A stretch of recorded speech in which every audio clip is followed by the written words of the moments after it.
Hello, hello. All my dear friends. How are you? I hope you all will be great, and I am also fine here. And dear students, as you know, the weather is has been doing very bad since last 2 days. So here is very cold today, and I hope you all will be safe at your home. So without wasting time, let us start your chapter The Fun They Had. चलो शुरू करते हैं आपका chapter the fun they had, जिसको कि हम बहुत ही आराम से और ग्रामर के कॉन्सेप्ट्स को समझते हुए आगे बढ़ रहे हैं। देखिए स्टूडेंट्स, थोड़ा टाइम लगता है क्योंकि जब ग्रामर का कॉन्सेप्ट पढ़ना होता है तो उसमें चैप्टर को ख़त्म करने में टाइम लगता है। अगर हमें ग्रामर नहीं समझनी होती तो हम इसको जल्दी से ख़त्म कर सकते हैं, लेकिन ये वाला जो ग्रामर के साथ स्टोरी को पढ़ना है, इसको लोग बहुत पसंद कर रहे हैं और जहाँ तक मैं देख रहा हूँ व्यूवर भी काफ़ी बढ़ रहे हैं, तो इसलिए मेरे हिसाब से ये सही तरीका है। So let us start today. We have completed 5 paragraphs of this story और I hope you have got these 4 और 5 पैराग्राफ्स। आप इन 5 पैराग्राफ को समझ गए होंगे बहुत अच्छी तरीके से। नहीं, 4 ही पैराग्राफ हुए थे। So today we are going to start from paragraph number 5।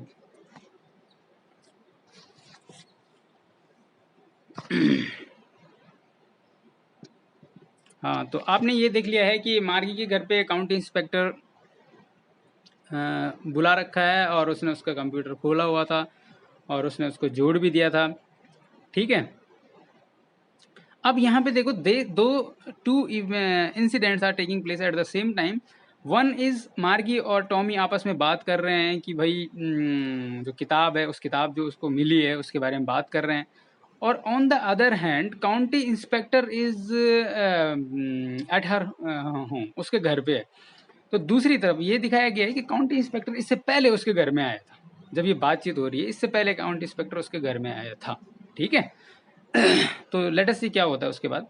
The inspector had smiled after he was sorry, आज हम यहाँ से स्टार्ट कर रहे हैं, यहाँ से। ठीक है, द इंस्पेक्टर से। The inspector had smiled after he was finished and patted Margie's head. अब इंस्पेक्टर साहब जो आए थे, कोई इंस्पेक्टर पुलिस का इंस्पेक्टर नहीं है या कोई एक्साइज का इंस्पेक्टर नहीं है, इनकम टैक्स इंस्पेक्टर भी नहीं है। It is the inspector is called for that person who जो मतलब उनके जो उपकरण होते थे उनको सही करता था। ठीक है, और कंप्यूटर से रिलेटेड जो उपकरण होते थे, जब उसमें कोई खराबी होती तो उसको सही कर देता था। और अब यहाँ पे देखिए, आज द इंस्पेक्टर, द का यूज़ हो रखा है। मैंने कहा था आपको आर्टिकल, चलो आर्टिकल ही देख लेते हैं। द का यूज़ आपको बताया नहीं गया था। द इंस्पेक्टर इसलिए बोला गया है कि इंस्पेक्टर जो काउंटी इंस्पेक्टर, उससे हम पहले ही परिचित हो चुके हैं। और जिस चीज़ से, जिस घटना से हम पहले ही परिचित हो जाते हैं, जिसके बारे में पहले से हमें ज्ञान होता है, जिसके बारे में पहले बात हो चुकी है, उसके पहले द का यूज़ होता है। डेफिनेट आर्टिकल है। ठीक है, और भी फैक्ट है, लेकिन यहाँ पे ये समझने के लिए, क्योंकि हमें इसको जान चुके हैं पहले इस कहानी में, इसलिए द इंस्पेक्टर का यूज़ हो रहा है, इसके आगे द आर्टिकल आ रहा है। The inspector had smiled after he was finished and patted Margie's head. Inspector साहब ने क्या करा, जो काउंटी इंस्पेक्टर जो कंप्यूटर को ठीक करने वाले थे, जब उन्होंने अपना काम कर लिया उसके बाद वो जो है मुस्कुराए जरा थोड़ा। ठीक है, एंड पेटेड मार्गीज हेड, और उन्होंने क्या किया, पेटेड का मतलब होता है थपथपाना।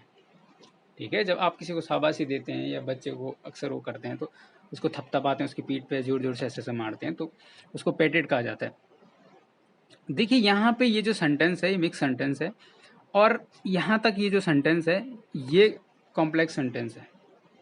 आफ्टर कंजंक्शन का यूज हो रखा है, और जब पास्ट में, देखो ये पास्ट परफेक्ट टेंस है, हैड स्माइल्ड, हमेशा नोट करना जब भी आपको हेल्पिंग वर्ब हैड मिले, HAD, हैड मिले, हैव मिले, ठीक है, या हैज़ मिले, HAS, इन तीनों के बाद आपको हमेशा याद रखना, हमेशा मेन वर्ब की थर्ड फॉर्म आती है, मेन वर्ब की थर्ड फॉर्म आएगी, ठीक है।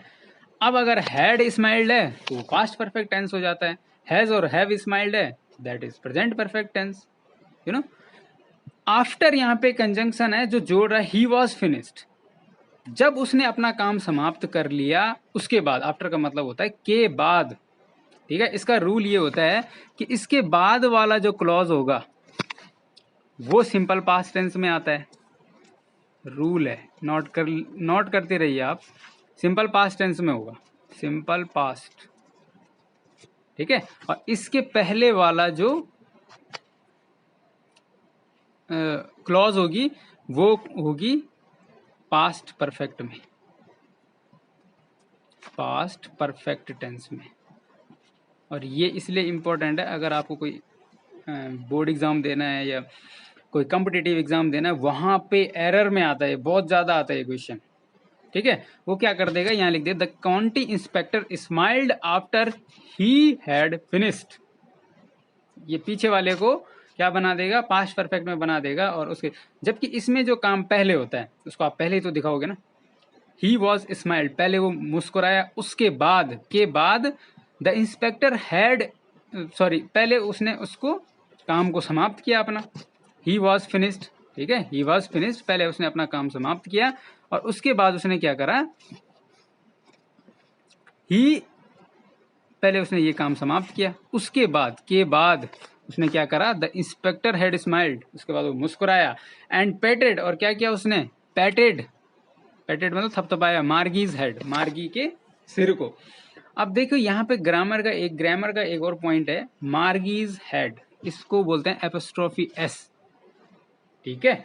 और ये जो एपोस्ट्रोफी एस है ये हमेशा लिविंग बीइंग के साथ लगता है, कभी कभी नॉन लिविंग के साथ लगता है, वो एक्सेप्शनल केसेस होते हैं, लेकिन आप नॉन लिविंग के साथ जनरली एपोस्ट्रोफी एस का यूज नहीं करते हैं। You don't use apostrophe S with non living things, you can not से अ टेबल्स लेग, एक कुर्सी की अगर आपको टांग बोलनी है तो आप उसको ये नहीं बोलोगे कि a table's leg, you have to say leg of the table, ठीक है। लेकिन मार्गीज हेड आप बोल सकते हो, मार्गी का सिर, इसका क्या मतलब होता है हिंदी में।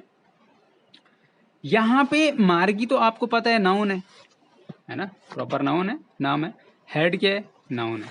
तो यहाँ पे जब नाउन इस तरीके से आता है उसको बोलते हैं इंग्लिश में जेनेटिव केस, ठीक है, केस ऑफ नाउन, नाउन का सब्जेक्ट सब्जेक्टिव केस में है, अगर सब्जेक्ट में आ रखा है, ऑब्जेक्ट में है तो ऑब्जेक्टिव केस में है, लेकिन इसमें कौन सा केस है, ये जेनेटिव केस है, वोकेटिव केस भी बोलते हैं इसको, ठीक है।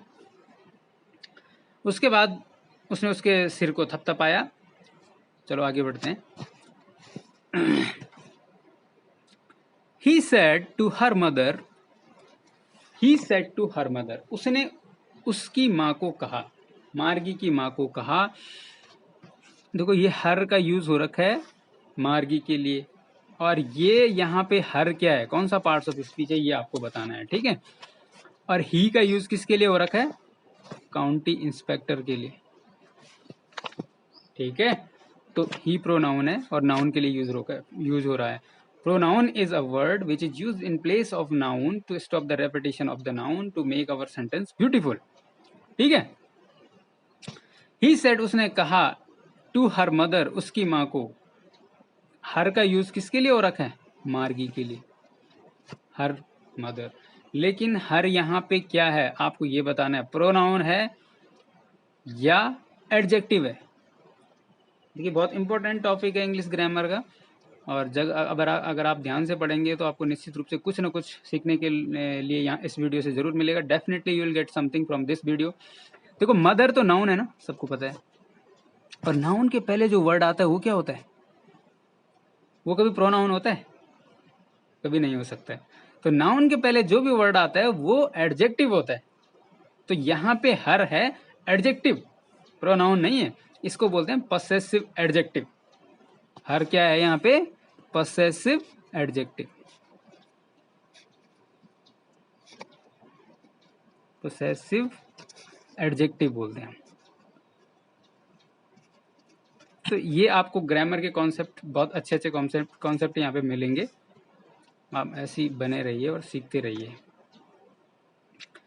तो he said to her mother, एक और कॉन्सेप्ट है, सेड टू हर मदर, उसने उसकी माँ को कहा। सिंपल पास्ट टेंस है, से की सेकंड फॉर्म है सेड। जब भी सब्जेक्ट के तुरंत बाद बिना हेल्पिंग वर्ब के मेन वर्ब की सेकंड फॉर्म आती है तो क्या, कौन सा टेंस होता है? मेन वर्ब की सेकंड फॉर्म अकेले अगर आ रही है सब्जेक्ट के तुरंत बाद तो वो होता है simple past tense. Simple past, या इसी को हम पास्ट इंडेफिनिट टेंस भी बोलते हैं। ठीक है, तो ही सेड, उसने कहा, टू हर मदर, किसको कहा? उसकी माँ को कहा। मार्गीज मदर भी बोल सकते हो आप। ठीक है, ही सेड टू मार्गीज मदर। अब देखिए यहाँ पे आपको ये बताना है कि इसको थोड़ा सा कट करने में टाइम लग रहा है। ही सेड टू मार्गीज मदर, उसने आपको ये बताना है कि यहाँ पे जो सेड टू है कौन सी वर्ब है? ट्रांजिटिव वर्ब है या इंट्रांजिटिव वर्ब है?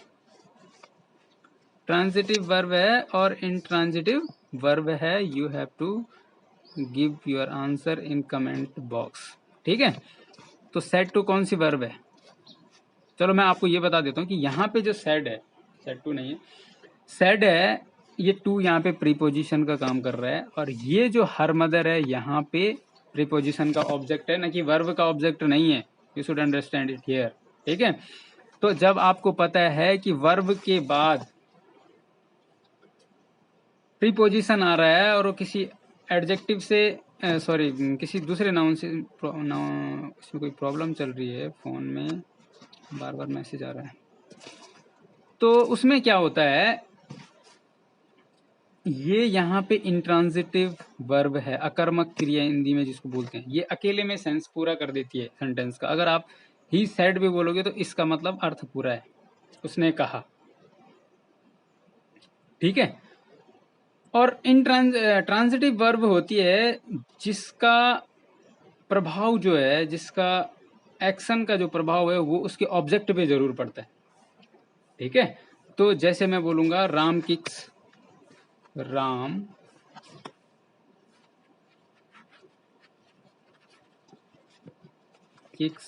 द बॉल, तो राम ने बॉल को किक करा। ठीक है, और इसका असर देखो, केवल राम ने तो किया ना, लेकिन असर किस पे पड़ा? बॉल पे पड़ा। ठीक है, लेकिन यहाँ पे कहने का असर, यहाँ कोई जो इसका ट्रांसमिशन नहीं हो रहा है, ट्रांसमिशन इसको बोला जाता है लैंग्वेज में, कि ट्रांसफर नहीं हो रहा है एक्शन, मतलब आगे। तो जहाँ पे जो वर्ब एक्शन को आगे ट्रांसफर करती है या जिसका अपने आप में पूरा अर्थ हो जाता है सेंटेंस में, वो इंट्रांजिटिव वर्ब होती है। जिस वर्ब को ऑब्जेक्ट की आवश्यकता होती है, बिना ऑब्जेक्ट के उसका अर्थ कंप्लीट नहीं होता है। जैसे ही किक्स व्हाट, हमें सेंस पूरा नहीं हो रहा है, क्या किक किया पता नहीं लग रहा है, तो हमें ये लिखना ही पड़ेगा, द बॉल। ठीक है, तो इस प्रकार से ये ट्रांजिटिव वर्ब होती है। अब देखिए यहां से देखते हैं,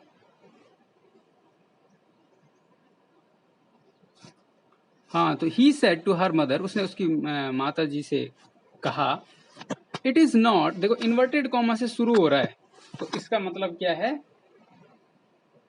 कौन सा स्पीच है? ये इन्वर्टेड कॉमा, यहाँ पे कॉमा लग गया, ये रिपोर्टेड स्पीच है, रिपोर्टिंग वर्ब है, सॉरी रिपोर्टिंग वर्ब है डायरेक्ट स्पीच में, और यहाँ से रिपोर्टेड स्पीच सही हो रहा है, जो उसने कहा शुरू हो रहा है, जो उसने कहा।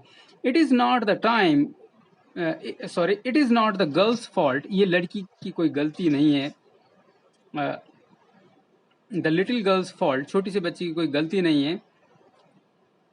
मिस जॉन्स, एक नया कैरेक्टर आया है, Miss Jones is the mother of Margie की मदर का नाम है मिस जॉन्स। ठीक है, ग्रामर का एक टॉपिक और है, it is not the fault it is not the little girl's fault, the का यूज़ हो रखा है, लिटिल गर्ल मार्गी को बोला द इसलिए हो रखा है क्योंकि मार्गी से हम पहले से परिचित हैं, ठीक है। It is not the little girl's fault Mrs Jones ये इस छोटी सी बच्ची की इसमें कोई गलती नहीं है। I think the geography sector was geared a little too quick, मुझे लगता है, आई थिंक, आई का यूज हो रखा है किसके लिए, काउंटी इंस्पेक्टर के लिए, आई भी प्रोनाउन है फर्स्ट पर्सन, ठीक है। तो वो बोल रहा है कि मैं सोचता हूँ, मैं मुझे लगता है द ज्योग्राफी का यूज इसलिए हो रहा है कि ज्योग्राफी की बात पहले हो चुकी है, ठीक है। द ज्योग्राफी सेक्टर, वो पर्टिकुलर ज्योग्राफी का सेक्टर मतलब जो जिसको वो पढ़ती थी, वॉज गियर्ड जिसमें वो काम करती थी, was geared a little too quick, उसको थोड़ा सा ज्यादा क्विक किया गया था, मतलब थोड़ा सा ज्यादा तेज हो गया था, वो ज्यादा ही तेज हो गया था। दोज सॉरी दोज अब यहां से पढ़ रहे हैं हम, दोज थिंग्स हैपन समटाइम्स, ये चीजें कभी कभी हो जाया करती है, आपको चिंता करने वाली बात नहीं है। I have slowed it up to an average 10 year level, मैंने इसको स्लो अप कर दिया, आई हैव है ये, ठीक है, हैव का कॉन्ट्रैक्शन है आई हैव का। आई हैव स्लोड, इसका टेंस बताइए आप, कौन सा टेंस है ये बताना है आपको, ठीक है। आई हैव स्लोड इट, मैंने इसको स्लो कर दिया है, up to an average 10 year level, average 10 year level मतलब 10 ईयर का जो बच्चा है उसके लेवल पे, एवरेज लेवल पे मैंने इसको ला दिया है, बिकॉज मार्गी वॉज 10 ईयर्स ओल्ड, मार्गी 10 साल की थी। अब देखिए टीचर उस समय ऐसे होते थे जो रोबोट होते थे और उनको फिर फिक्स भी करना पड़ता था, या कंप्यूटर स्क्रीन होती थी, अगर उसको कुछ दिक्कत होगी, नहीं तो बच्चे बहुत दुखी हो जाया करेंगे, दैट इज़ नॉट था वाली बात नहीं है, ये फ्यूचर की बात है कि 2157 में कैसे होंगे स्कूल, कैसे होंगे आपका स्टूडेंट्स, कैसे होंगे टीचर, कैसे होंगे, what kind of education system we will having at that time, उस समय हमारे पास कैसे एजुकेशन सिस्टम होगी। तो इस सब के बारे में ये कहानी है, और हो सकता है दिस मे बी हैपेंड, ये हो भी सकता है, ठीक है। जैसे कि हालात चल ही रहे हैं, लॉकडाउन में सभी घर में हैं और all the students are trying to learn online classes from online classes, ठीक है। अब आगे पढ़ते हैं यहाँ से।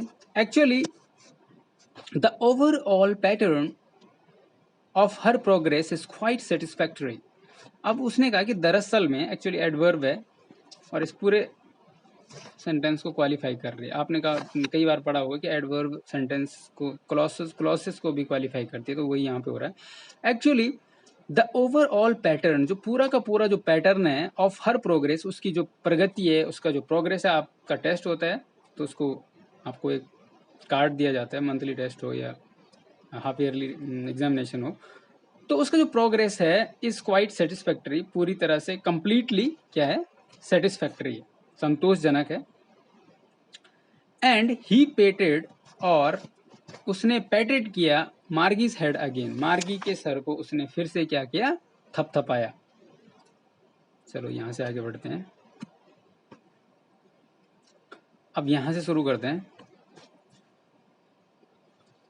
मार्गी वॉज डिसअपॉइंटेड, मार्गी बहुत ज्यादा डिसअपॉइंटेड थी, डिसअपॉइंटेड मतलब, डिसअपॉइंट मतलब होता है निराश, और जब वर्ब में ईडी लग जाता है तो उसकी फॉर्म सेकंड या थर्ड फॉर्म हो जाती है, ठीक है, रेगुलर वर्ब की, इरेगुलर वर्ब की नहीं होती है, वर्ब रेगुलर होती है, रेगुलर मतलब जिसकी सेकंड थर्ड फॉर्म सेम होती है, ठीक है, ईडी लगा के बनती है, लेकिन जिसकी सेकंड और थर्ड फॉर्म ईडी लगा के नहीं बनती है उसको कहते हैं हम इरेगुलर वर्ब। जैसे गो, गो की सेकंड फॉर्म क्या होती है, went, third form gone,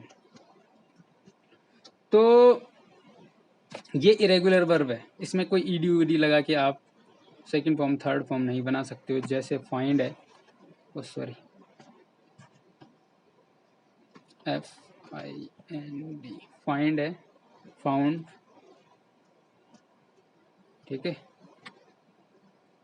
found ही होती है थर्ड फॉर्म भी, लेकिन कोई ईडी लगा के नहीं बन रही है थर्ड फॉर्म, ठीक है। तो डिसअपॉइंट का मतलब निराश होना होता है, और ये रेगुलर वर्ब है, ईडी लगा के इसकी सेकंड फॉर्म बन रही है। जनरली ज़्यादातर वर्ब की third form second form ED लगा के बनती है, ठीक है। मार्गी वॉज डिसअपॉइंटेड, मार्गी बहुत ज़्यादा निराश थी। सेंटेंस कंप्लीट, पैसिव वॉइस का सेंटेंस है। कौन से टेंस का पैसिव वॉइस है ये आपको बताना है, क्योंकि मैं आपको कई बार कुछ चीज़ें बता चुका हूँ। So it is your part that you have to give answer in comment box में। आप आंसर बताइए कि सर ये वाला जो आपने पूछा था इसका आंसर जो है ये सिंपल पास्ट है या सिंपल प्रेजेंट है, कौन किसका पैसिव वॉइस है। ये पैसिव वॉइस इसलिए है कि हेल्पिंग वर्ब के साथ थर्ड फॉर्म का यूज हो रखा है। तो मार्गी वॉज डिसअपॉइंट, बहुत ज़्यादा निराश थी। She had been hoping they would take the teacher away all together, और वो उम्मीद कर रही थी, ठीक है। They would take the teacher all away all together, वो ये उम्मीद कर रही थी कि वो उस टीचर को वापस लेके जाएंगे, मतलब साथ ही साथ वो उस टीचर को, मतलब ऑल टुगेदर मतलब कंप्लीटली, उस टीचर को भी, जो उसका टीचर है, टीचर मतलब रोबोटिक टीचर है, उसको घर से वापस ले जाएंगे ठीक करने के लिए कहीं। मतलब जैसे हमारे घर में कोई चीज़ खराब होती है तो हम उसको दुकान पे ले जाते हैं, कहीं बाहर ले जाते हैं मैकेनिक के पास। तो उसको ये आशा थी कि कुछ दिन तक जो है रेस्ट मिलेगा, पढ़ाई नहीं होगी। But she was disappointed here, things were not in her favour, चीज़ें उसके पक्ष में नहीं थी। शी हैड बीन होपिंग, वो उम्मीद कर रही थी, they would take the teacher away all together, वो टीचर को दूर लेके जाएंगे। हैड बीन होपिंग कौन सा टेंस है? हैड बीन होपिंग, जहां पे भी हैज, हैव या हैड उसके बाद बीन है और वर्ब में आईएनजी है तो वो कंटिन्यूअस टेंस होता है। अगर हैड बीन प्लस वर्ब में आईएनजी है तो वो हो जाता है पास्ट परफेक्ट कंटिन्यूअस टेंस। रहा था, रही थी आता है, ठीक है। और अगर has, have, been plus verb में आईएनजी है तो प्रेजेंट परफेक्ट कंटिन्यूअस टेंस होता है। लेकिन उसके हिसाब से काम हुआ नहीं यहाँ पे। चलो आगे बढ़ते हैं। They had once taken Tommy's teacher away from for nearly a month because the history sector had blanked out completely. अब वो इसलिए आशा कर रही थी इस सब चीज के होने की, because once they had once taken Tommy's teacher away. वो एक बार टॉमी के टीचर को लेके गए थे घर से दूर। दूर मतलब टेकन अवे, मतलब यहाँ पे ये है कि सही करने के लिए बाहर ले गए बाजार में कहीं जहाँ पे मैकेनिक काम करता है। फॉर नियरली मतलब लगभग, अ मंथ एक महीने के लिए। बिकॉज क्योंकि, बिकॉज एक कंजंक्शन है और जो क्या दिखाता है, cause and effect, cause and effect को दिखाता है। अब आप देखिए यहाँ पे कॉज और इफेक्ट होगा।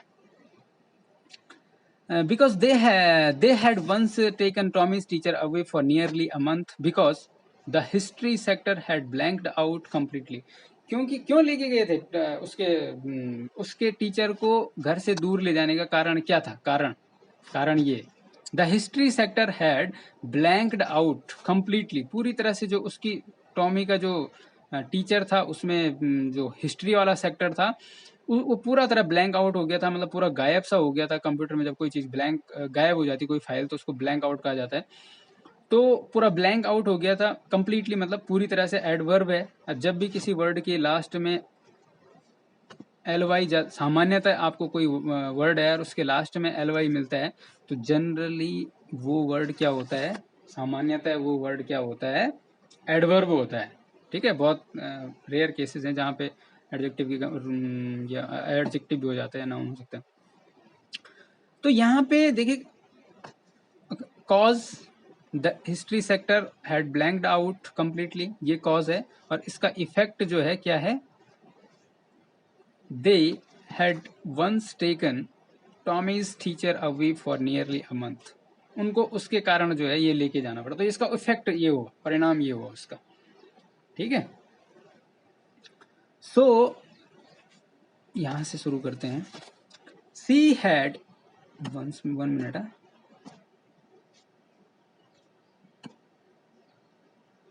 अब मुझे लगता है आज के लिए इतना ही हो पाएगा क्योंकि वीडियो लंबी हो गई है ज़्यादा। चलो इसको पूरा कर लेते हैं, यहाँ से पढ़ लेते हैं। सो सी सेड टू टॉमी, उसने टॉमी से कहा। कौन सा स्पीच है ये आपने बताना है, डायरेक्ट स्पीच है या इनडायरेक्ट स्पीच में है यहाँ पे। सो सी सेड टू टॉमी, इसलिए उसने टॉमी से कहा। अब देखो ये जो ऊपर की बात है ये अभी पहले हो चुकी है, उसके घर में ये सब हो चुकी है। अब यहाँ पे जो ऊपर टॉमी के पास बुक थी वहां से कहानी फिर शुरू होती है, जब वो दोनों बात कर रहे हैं कि मैंने एक किताब पाई है ऐसी है, तो उसके बारे में वो बोल रही थी कि मेरे को हेट है। तो उसके बाद एक पुरानी बात आ गई कि उनके घर में एक बार ऐसे ऐसे हुआ था, टॉमी वो आया था, इंस्पेक्टर आया था। अब यहाँ पे वो फिर प्रेजेंट में आ चुके हैं जब अभी अभी बात हो रही है। सो सी सेड टू टॉमी, उसने टॉमी से कहा, why would any one right about school, कोई स्कूल के बारे में क्यों लिखेगा, मतलब लिखेगा। अब देखो गा जरूर है लेकिन ये पास्ट की बात हो रही है, ठीक है, पास्ट के बारे में बात हो रही है कि लिखता होगा, कोई स्कूल के बारे में क्यों लिखता होगा, ठीक है। तो why would anyone right about school, कि क्यों लिखेगा, कोई स्कूल के बारे में क्यों लिखेगा, मतलब ऐसा क्या है स्कूल के बारे में लिखने के लिए। So thank you for being here, and I request you that if you like this lecture, so please subscribe the channel and hit the like button, क्योंकि सब्सक्राइब करेंगे आप और लाइक बटन हिट करेंगे, कमेंट जरूर करें जो भी आपको नई वीडियो चाहिए। और बहुत जल्दी ही मैं आपके लिए ग्रामर के टॉपिक्स पे, जैसे टेंसेस हो गया, पैसिव वॉइस हो गया, डायरेक्ट इनडायरेक्ट नरेशन हो गया, और सिंथेसिस हो गया, क्लॉज फ्रेजेस एंड सेंटेंस में क्या डिफरेंस है, ठीक है, ये सब आपके लिए वीडियो आने वाली है। सो बाय बाय।